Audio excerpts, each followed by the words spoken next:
नमस्कार, मी अथर्व देशमुख। चिंचली जत्रेमध्ये केला जाणारा प्रवास अनेकदा प्राण्यांकरिता वेदनादायक ठरतो। तीव्र थकवा, खोल जखमा आणि असह्य यातना त्यांना सहन कराव्या लागतात।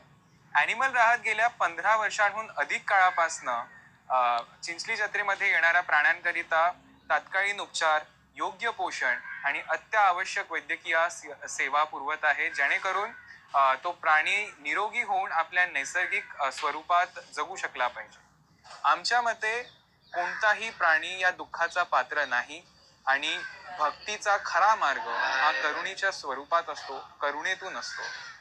तर सगळ्या प्रवाशांना चिंचली जत्रेत येणाऱ्या सगळ्या प्रवाशांना आमचा हाच संदेश आहे की आपल्या बैलगाड्यांचा वापर करू नका, आपल्या प्राण्यांना सुरक्षित ठेवा आणि जत्रेत येण्याकरिता बसेस किंवा इतर सुरक्षित वाहनांचा वापर करा आणि कुठेही जखमी प्राणी आढळल्यास ॲनिमल राहत टीमला संपर्क साधा।